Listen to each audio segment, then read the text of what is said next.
What's up, guys? Hope you've been playing some solid pickleball lately.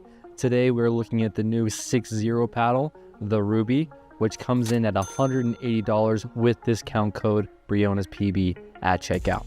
It is the first paddle in the world to have a 100% Kevlar face. Is this new Kevlar face going to be the new standard for pickleball, or is it just a trend?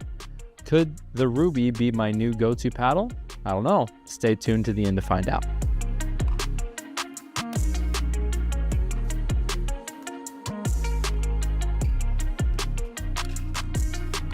The new Ruby has very similar specs to the double black diamond. The only things that are different are the face material, average weight, swing weight, and the twist weight.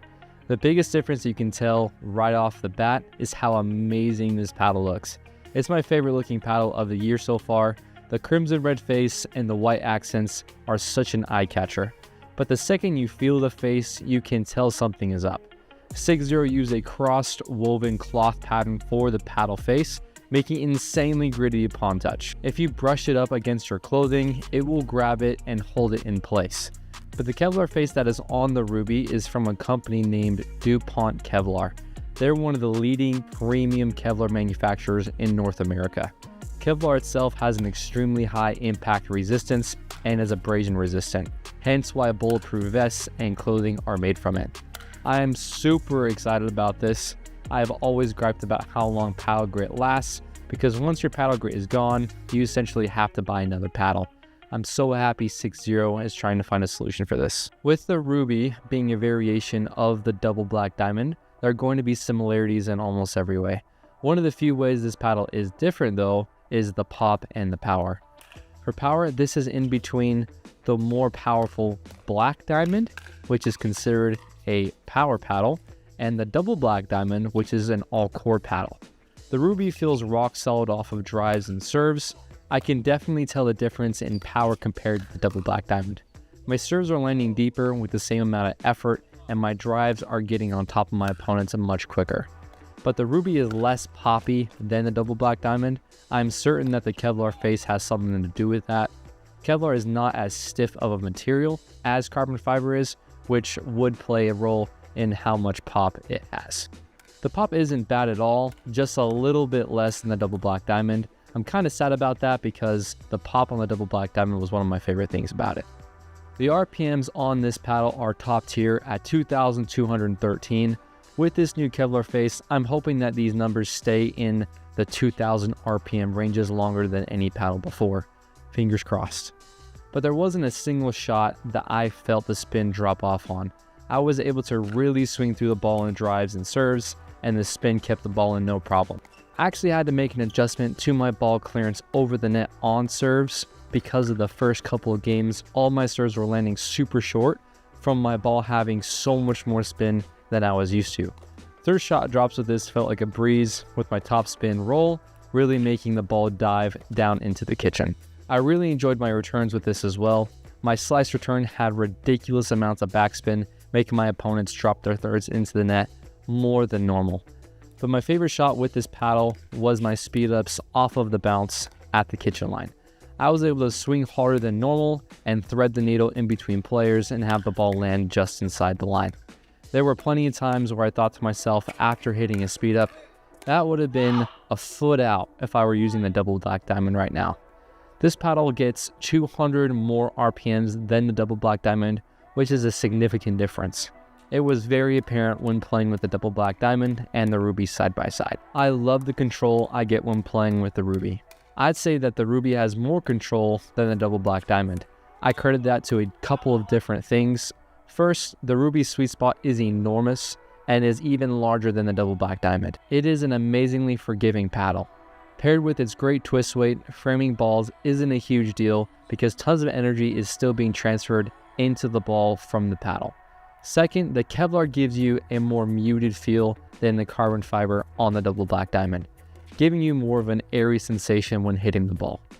When taking small compact strokes like thirds and dinks, you can tell this paddle has solid dwell time and you can feel it really sink into the paddle. The spin on this paddle is legit. It really reminded me of a tennis racket with how much shape I'm able to put on the ball with every shot. Having great spin is a pillar of what makes up good control in a paddle. This is easily one of my favorite paddles to dink with.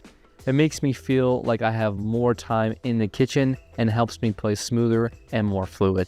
It gives me tons of confidence because I know I don't have to hit the sweet spot dead center every time to hit a good shot. I like the feel of the Ruby more than the double black diamond, but this is one of those paddles that you have to break in first to get its true feel. Out of the box, it felt pretty stiff. But after about 5 hours of play, I felt it loosen up a decent amount. After it loosened up, I loved the way this felt off the face. Because of its great twist weight, there's almost no vibrations when hitting the ball, even on off-center shots. I did notice that you only get that nice airy feeling when there wasn't tons of force applied to it, like hitting a drive or even hitting a reset. The nice airy sensation came when hitting dinks at the kitchen line and third shot drops. I really enjoyed that aspect of the paddle because at higher speeds, you definitely want more stability than a cushy, unstable feeling. Speaking of stability, I didn't even feel like I needed to add lead tape to it, but I eventually did with 0.4 ounces total at the 4 and 8 o'clock positions on the paddle. The tape added even more stability, which is not a surprise. It wasn't a huge difference like other paddles with lower twist weights, but enough to where I didn't want to take it off. But this is one of those paddles that doesn't need lead to make it great. It is tournament ready right out of the box. The 6-0 Ruby is the first all Kevlar face on a pickleball paddle, and it won't be the last. 6-0 continues to innovate and pushes the boundaries of what a pickleball paddle can do. I do believe that the Kevlar face is going to last much longer than your typical carbon fiber, and I will keep you updated with this as time goes on. I can see every major pickleball paddle company coming out with their own line of paddles with a Kevlar face. But the real question is the Ruby my new go-to paddle? Yes, it is.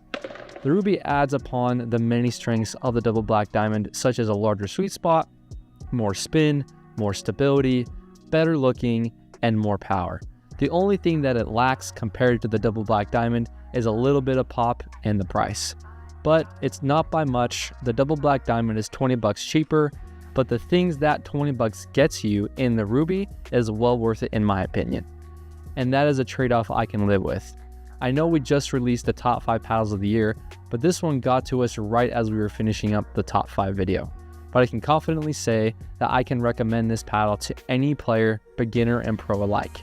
6-0, thank you for making my new favorite paddle. If you'd like to pick this paddle up, you can use Briona's PB at checkout to save some cash and to support the channel. Huge thanks for all of you guys for watching. Pound that like button, and I will see you guys in the next video.